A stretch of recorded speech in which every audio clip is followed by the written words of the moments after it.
మన చుట్టూ చాలా మంది పిల్లలు నవ్వుతూ కనిపిస్తారు, కానీ ఆ నవ్వుల వెనకాల ఎంతో బాధ ఉంది, మనకు తెలియదు. ఈ రోజు నేను మాట్లాడేది ఒక చిన్నారి గురించి. ఈ చిన్నారి ప్రతి నెల ఒకసారి ఆసుపత్రికి రావాలి. ఆటలు ఆడుకోవాల్సిన వయసులో, స్కూల్కి వెళ్లాల్సిన వయసులో ఆ చిన్నారి చేతిలో బొమ్మ కాదు, రక్తసీస ఉంటుంది. ఆ వ్యాధి పేరు తలసేమియా. ఇది ఒక జన్యుపరమైన రక్త వ్యాధి. ఈ పిల్లల శరీరం సరైన హిమోగ్లోబిన్ తయారు చేయలేకపోతుంది. అందుకే వీరికి తరచూ రక్త మార్పిడి అవసరం అవుతుంది. ప్రతిసారి రక్తం తీసుకునేటప్పుడు ఆ చిన్నారి కళ్ళల్లో ఒక ప్రశ్న ఉంటుంది, నేను ఎందుకు ఇలా ఉన్నాను అని.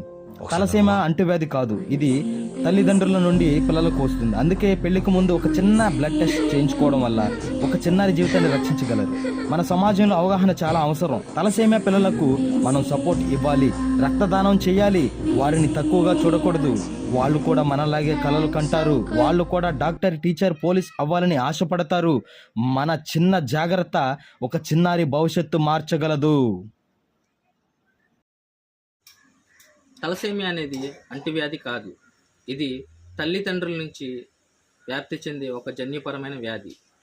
ఈ వ్యాధిని ముందుగానే గ్రహించి పెళ్లి చేసుకునే ముందు ఒక రక్త పరీక్ష చేయించుకుంటే, ఇలా రక్త పరీక్ష ముందుగానే చేయించుకోవడం వలన పిల్లల యొక్క భవిష్యత్తును ముందుగానే కాపాడిన వాళ్ళం అవుతాము. Thank you.